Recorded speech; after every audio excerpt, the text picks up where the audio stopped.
ألف لام ميم تنزيل الكتاب لا ريب فيه من رب العالمين أم يقولون افتراه بل هو الحق من ربك لتنذر قوما ما أتاهم من نذير من قبلك لعلهم يهتدون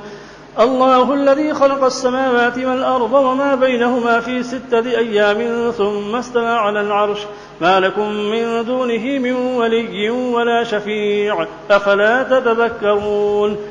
يدبر الأمر من السماء إلى الأرض ثم يعرج إليه في يوم كان مقداره 1000 سنة مما تعدون ذلك عالم الغيب والشهادة العزيز الرحيم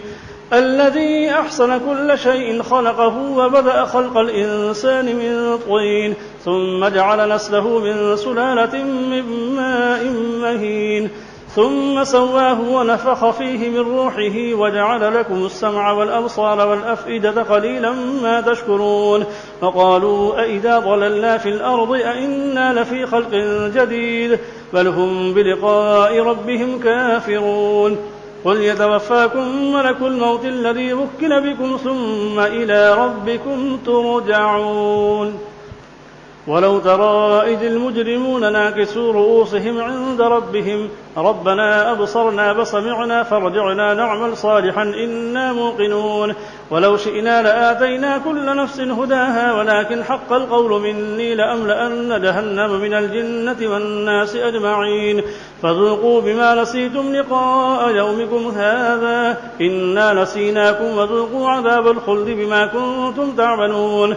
إنما يؤمن بآياتنا الذين إذا ذكروا بها خروا سجدا وسبحوا بحمد ربهم وهم لا يستكبرون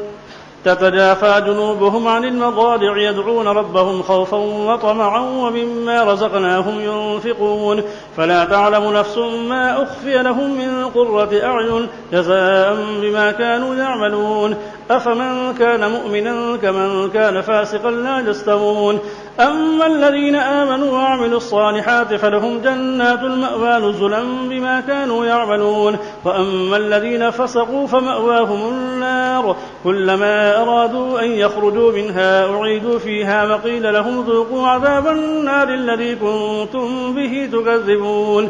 ولنذيقنهم من العذاب الأدنى دون العذاب الأكبر لعلهم يرجعون ومن أظلم ممن ذكر بآيات ربه ثم أعرض عنها إنا من المجرمين منتقمون ولقد آتينا موسى الكتاب فلا تكن في مرية من لقائه وجعلناه هدى لبني إسرائيل وجعلنا منهم أئمة يهدون بأمرنا لما صبروا وكانوا بآياتنا يوقنون إن ربك هو يفصل بينهم يوم القيامة فيما كانوا فيه يختلفون أولم يهد لهم كم أهلكنا من قبلهم من القرون يمشون في مساكنهم إن في ذلك لآيات أفلا يسمعون أولم يروا أنا نسوق الماء إلى الأرض الجرز فنخرج به زرعا تأكل منه أنعامهم وأنفسهم أفلا يبصرون